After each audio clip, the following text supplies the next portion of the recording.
తప్పు లేదు. వాళ్ళ అమ్మ కూడా అమ్మాయి లేడీయే కదమ్మా, ఇంకా పెద్ద ఆవిడ,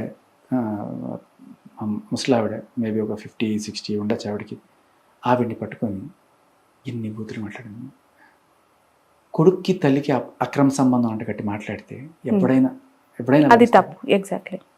ఎంతమందితో మీ అమ్మ సంసారం చేస్తే నువ్వు పుట్టావురా? అది కూడా నేను చాలా పాలిష్గా చెప్తాను, పచ్చి బూతులో ఈ మాట. ఇలాంటివి మీరు బీప్లో విన్నారు. నాకు నా రీసెర్చ్ ఏ లెవెల్లో డెప్త్లో ఉంటుందండి, నాకు ఎక్కడో ఒక చోట దొరికేస్తాయి ఇవన్నీ బీప్ లేకుండా. వాట్సాప్ గ్రూపుల్లో వాటిలో యూట్యూబ్లో దొరకపోవచ్చు, దొరుకుతాయి. అలా వచ్చినప్పుడు మన అమ్మాయి కావక్కర్లా, ఎవరమ్మనైనా ఇలా తిరిగితే మనకి కోపం రాదమ్మా. అదే కోపం అక్కడ ఆ రోజు మీరు చూసింది. ఓకే, అంతే.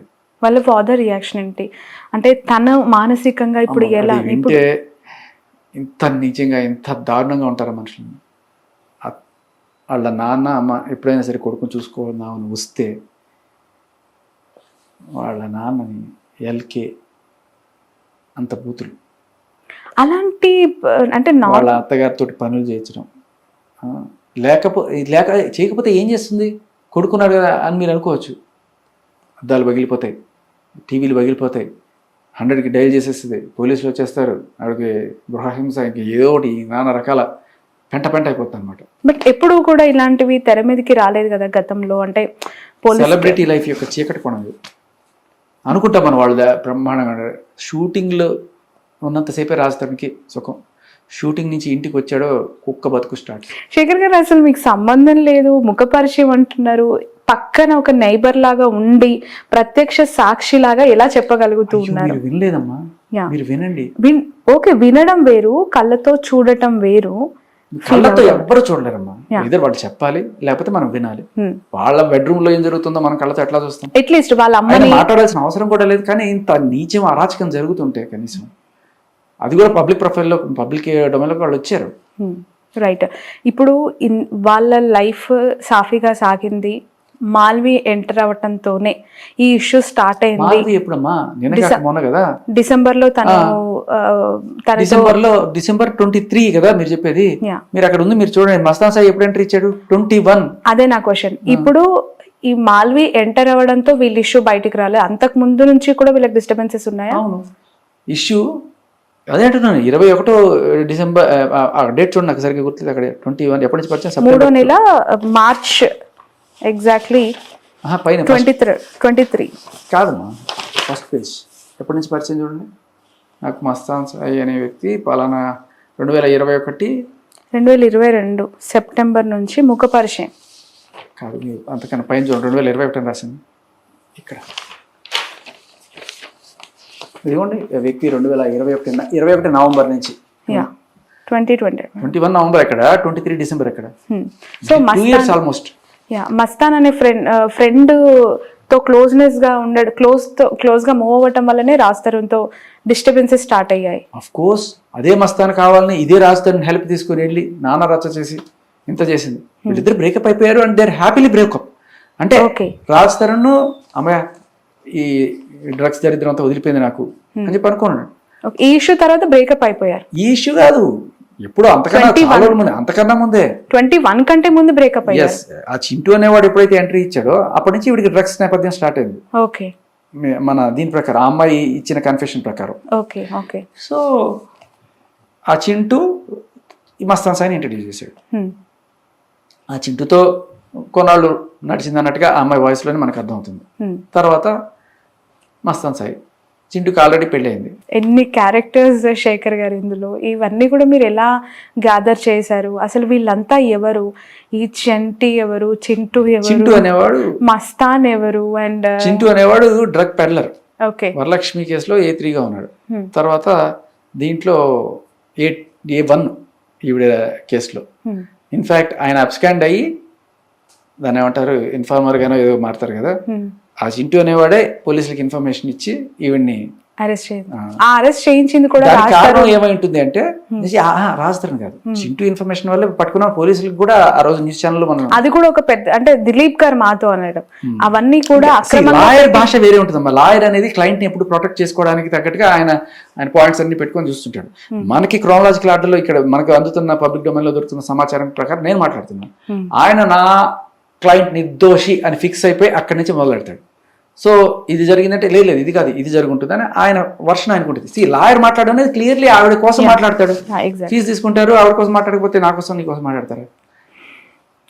That is established. ఆయన కూడా తప్పు పట్టలేము, ఆయన క్లయింట్ ఆయన రక్షించుకునే ప్రయత్నం చేయాలి. బట్ ఒక పాయింట్ ఆఫ్ టైంలో అన్ని ఫ్యాక్ట్స్ చెక్ చేస్తున్నప్పుడు క్లియర్ కట్గా మీ క్లయింట్ ఇది తప్పు ఉంటున్నప్పుడు యూ షుడ్ ఒక మంచి రెప్యూటెడ్ లాయర్గా యూ షుడ్ తప్పమ్మా నువ్వు చేస్తున్నది అని చెప్పి you should move out of the case.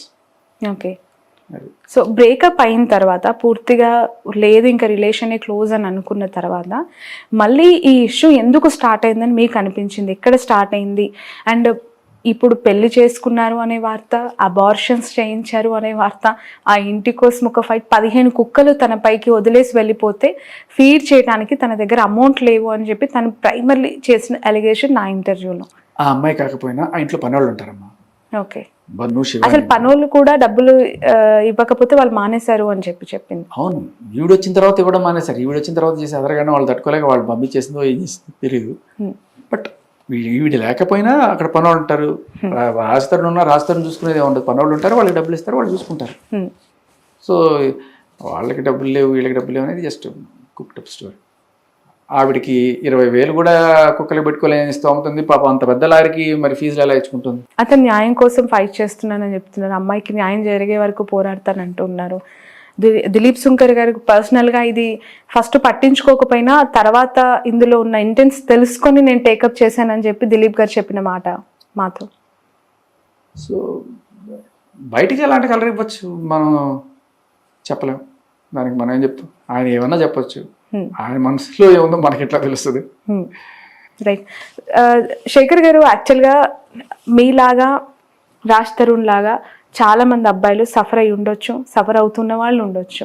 But మీకు సపోర్ట్ ఆ స్థాయిలో అంటే లావణ్యకి దక్కినంత స్థాయిలో దక్కుతుందని భావిస్తూ ఉన్నారా? ఏమో నాకు అంతకన్నా ఎక్కువే దక్కుతుంది అనిపిస్తుంది. అవునా? ఎందుకంటే మీరు అన్నారు కదా ఇందాక న్యాయం న్యాయం న్యాయం అని. అది ఒకటి ఉంది అని నిజంగా బలంగా నమ్మడం వల్లేనేమో ఇన్ని యూట్యూబ్ ఛానల్స్ ఒకరి తర్వాత ఒకళ్ళు పిలుస్తూనే ఉన్నారు. ఆవిడకి అర్థం కాని విషయం ఏంటంటే నేను ఆవిడ మీద ఏదో బురద చల్లుతున్నానో లేకపోతే ఆవిడ మీద తప్పుడు ప్రచారం చేస్తున్నానో ఆవిడ అనుకుంటుంది. కానీ నిజానికి నేను ఏ ఛానల్కి వెళ్ళట్లా. ఆవిడ చెప్పాల్సింది ఏంటంటే, అయ్యా ఈ శేఖర్ భాష గాడు ప్రధవా దరిద్రుడు దిక్కృష్టుడు, వాడు గంజాయి అమ్మాయిలు తరుస్తాడు, వాడికి వేరే పని లేదు, వాడికి డబ్బులు లేవు, ఇలా నీచుడిని మీరు ఇంటర్వ్యూలు చేయకండి అని మీకు చెప్పాలి. మీరు వదిలేయాలి అది నమ్మేసి. అలా చెప్పనండి, మీరు వదిలేయండి, సరిపోతుంది. అప్పుడు ఆవిడకి అర్థమవుతుంది జనాలు ఏది నమ్ముతున్నారో ఏది నమ్మరో, అంతే. ఇప్పుడు అదే ప్రచారం చేసుకుంటుంది ఆవిడ. ఎందుకంటే అదే చేస్తుంది ఇప్పుడు ఆవిడ. క్యారెక్టర్ అసాసినేషన్ చేసుకునేవాడిని. ఎందుకంటే నేనేమి మీడియా ముందుకు వచ్చి లేకపోతే నా కోసం ఎవరన్నా అమ్మాయి బాటలు వచ్చి మీడియా ముందుకు రాలా. వాళ్ళు చేసింది కూడా ఎంత నీచమైన పని అంటే, అది ఇంట్లో నేను పెట్టుకున్న ఫోటో పూజించే అమ్మాయిని తీసుకొచ్చి ఏదో పేరు ఉన్న అమ్మాయిలాగా అట్లా చిత్రీకరిస్తున్నారు. ఓకే. రాజ్ తరుణ్ ఇండస్ట్రీకి చెందినవారు, అనేక సినిమాలు ఆర్టిస్ట్గా గత కొన్నేళ్ల నుంచి కొనసాగుతున్నారు. ఈ ఎంటైర్ ఎపిసోడ్లో కనీసం తనకు పరిచయం ఉన్న వాళ్ళు కూడా బయటకు వచ్చి మాట్లాడలేదు, తనతో కలిసి నటించిన వాళ్ళు కూడా వచ్చి కనీసం ఒక స్టేట్మెంట్ ఇవ్వలేదు. ఇలాంటి సిచ్యువేషన్ని ఎలా అర్థం చేసుకోవాలి? అవుట్ ఆఫ్ దిస్ బాక్స్ నేను జనరల్గా అడుగుతున్నాను. ఒకసారి వాళ్ళు వచ్చారంటే అమ్మాయి తగులుకుంటారు వరుస పెట్టి, మాకు చెప్పండి మాకు బయట ఇప్పుడు రాకపోయినా మిమ్మల్ని తగులుకున్నారు కదా, ఉన్నా కదా అడ్డంగా వాళ్ళుగా జస్ట్ స్పందించమని. యాక్చువల్గా మీరు అడిగిన క్వశ్చన్ కరెక్ట్. ఆమె రకరకాల నా పెళ్లికి దేవుడే సాక్ష్యం కాకుండా కొంచెం వరుణ్ సందేశ్ సాక్ష్యం లేకపోతే రాజా రవీంద్ర సాక్ష్యం వీళ్ళ సాక్ష్యం ఉంటుంది కదా. అప్పుడు నన్ను అడగడం కదా, మీరు ఇల్లు వాళ్ళని కదా అడగాల్సింది. మీడియా నేను జనరల్ గా మిమ్మల్ని అడుగుతున్నాను, ఎందుకంటే కొంతమందితో నేను అట్లాంటి ప్రయత్నాలు చేయను. ఆరోపణలు వాళ్ళు ఏమనుకున్నారో నాకు అనవసరం. నేను ఓన్లీ లీగల్ డొమైన్ లో ఉన్నవి తీసుకుంటున్నాను. ఎందుకంటే దాదాపు 11 సంవత్సరాలుగా వీళ్ళు రిలేషన్ లో ఉన్నమాట. ఈవిడ బయట దేశానికి వెళ్తూ ఉన్నప్పుడు వెళ్ళిపోయిన తర్వాత వెనక్కి పిలిపించిన వ్యక్తి రాజా రవీంద్ర. అతను మాకు పెద్ద, మా పెళ్లి అన్ని విషయాలు రాజా రవీంద్ర గారికి తెలుసు అని చెప్పి ఆవిడ ఇచ్చిన స్టేట్మెంట్. ఈ రోజు వరకు రాస్తారు సరే, రాజా రవీంద్ర తనపైన వస్తున్న అలిగేషన్స్ కి క్లారిటీ ఇవ్వడానికి కూడా మీడియా అలిగేషన్స్ అంటే ఆయన ఫీల్ అవుతాడు పాపం, అంటే ఆరోపణలు లేక తనకు తెలుసు తను పెద్ద వ్యక్తి. మేము కాల్ చేసినా ఆయన రెస్పాండ్ అవ్వలేదు. రాజా రవీంద్ర గారు కాల్ చేస్తే కూడా రెస్పాండ్ అవ్వలేదు. అనూహ్యంగా శేఖర్ భాష తెరపైకి వచ్చారు. సో మేము ఫస్ట్ అదే అంటున్నాను, మీరు ఇన్ఫాక్ట్ మీరు అందరూ కూడా నేను రాస్తాను ఫ్రెండ్ అనుకుంటే ఫ్రెండ్ ఎట్లా అంటే తనకి ఒక శ్రేయోభిలాషిగా, ఒక అన్యాయం జరుగుతున్న ఒక మగాడిగా తనకు సహాయం చేయడానికి వచ్చింది తప్ప. ఎందుకంటే మీరు నేను ఇస్తున్న ఇన్ఫర్మేషన్ చూడండి, ఏది ఇంటర్నల్ ఇన్ఫర్మేషన్ కాదు, ఇవన్నీ పోలీస్ డొమైన్ లో ఉన్న ఇన్ఫర్మేషన్, లీగల్ డొమైన్ లో ఇన్ఫర్మేషన్ తప్ప, అండ్ అలాగే మనకి పబ్లిక్ గా బయటకు వచ్చిన ఆడియో లీక్స్ తప్ప. నేనేది రాజధాని ఇంట్లో ఉండి చూశాను లేకపోతే, బట్ నేను దాన్ని నిశ్చితంగా విశదీకరించి విశ్లేషించాను అంతే. Okay okay right. హైదరాబాద్ లో భార్యా బాధితుల సంఘం అని చెప్పి ఒక సంఘం ఉంది. సో అలాంటి సంఘం కూడా దీనికి సంబంధించి కాదు, భార్యా బాధితుల అనడం కరెక్ట్ కాదు, భార్య కాదు ఎవరైనా సరే బాధించవచ్చు. బేసికలీ ప్రస్తుతం ఉన్న సెక్షన్లు ఈ పవర్ పెట్టుకొని ఏదో పరిచయం ఉన్న వాళ్ళు కూడా బాధించవచ్చు. ఆఫీస్లో నాకు ప్రమోషన్ ఇవ్వలేదని బాసు, నాకేదో రిలేషన్, బాస్ నన్ను ఏదో అడిగాడు ఫేవరు, అయినా నేను చేయకపోయేసరికి నాకు ప్రమోషన్ ఇవ్వలేదు, ఇలా ఏదైనా ఏదో అక్కడ 2-3 ఫోటోలు ఉంటే చాలా క్లోజ్గా చాలా కేసు పెట్టేయచ్చు. అది కొంచెం బాధాకరం. ఓకే, అది ఎట్లా ఉంటుందంటే వీళ్ళిద్దరు చిన్న గొడవ చేసుకొని కొట్టుకొని ఏకంగా రేపు మర్డర్ అని చెప్పేసి. ఓకే, రాజ్ తరుణ్ కొన్నేళ్ళ ఇండస్ట్రీలో ఉండి ఎంతో మంది మన్నలను పొందిన వ్యక్తి కదా. ఇలాంటి ఇష్యూలో తప్పు తన వైపు లేదు అని తెలిసినా కూడా, లైక్ ఏదో నా మీద నిందలు మోపుతుందని తెలుసుకున్నప్పుడు ఒకసారి కాకపోతే ఒకసారైనా మీడియా ముందుకు వచ్చి ఒక చిన్న స్టేట్మెంట్, తను పెట్టినవన్నీ కూడా ఫేక్ అని మీరు కలెక్ట్ చేసిన ఈ ప్రూఫ్స్తోనైనా తను బయటకు వచ్చి ఉంటే, తన మీద వస్తూ ఉన్న అనేక ఆరోపణలు లేదంటే నిందలకి కనీసం ఒక క్లారిటీ ఇచ్చిన వాడిగా ఉండేవాడేమో కదా. ఎందుకు తప్పించుకుంటున్నాడు అనేది ఒక స్ట్రైట్ క్వశ్చన్ అందరి నుంచి రేజ్ అవుతుంది. దానికి మీ వర్షన్ ఏంటి? నేను చెప్తాను, తన వర్షన్ ఏంటి తనే చెప్పాలి. బట్ ఒకటే అనుకునేది ఏంటంటే మేబీ ఒక యాంటిసిపేటరీ బెయిల్ కోసం అప్లై చేశాడు, సేఫ్ సైడ్ నాకు తెలిసి, అంటే కొంచెం కీడించి మేలంచమంటారు కదా, ఆ టైప్లో ఆలోచిస్తున్నాడేమో. బేసికలీ దీనికి ఎఫ్ఐఆర్ అయ్యే సీనే లేదు, కానీ ఏదో మొత్తానికి మీడియా హడావుడి వల్ల పెట్టకపోతే మళ్ళీ ఏదో పెద్ద రభసౌకర్యం పెట్టినట్టున్నారు. సో ఇన్ని కేసెస్ ఉన్న అమ్మాయి, డ్రగ్ పెడలిస్ట్ అండ్ ఎక్స్టార్షనిస్ట్, బ్లాక్ మెయిలిస్ట్, ఇన్ని కేసులు ఉన్నాయి. అమ్మాయి మీకు తెలీదు, ఒక డ్రగ్ కేసులోనే కాదు 3 బెయిల్స్ తీసుకొని బయట ఉంది. 3 కేసుల్లో బెయిల్స్ 3 కేసెస్. ఏ కేసెస్? ఒక డ్రగ్, ఇంకోటి blackmail case. Blackmail ఎవరి పైన?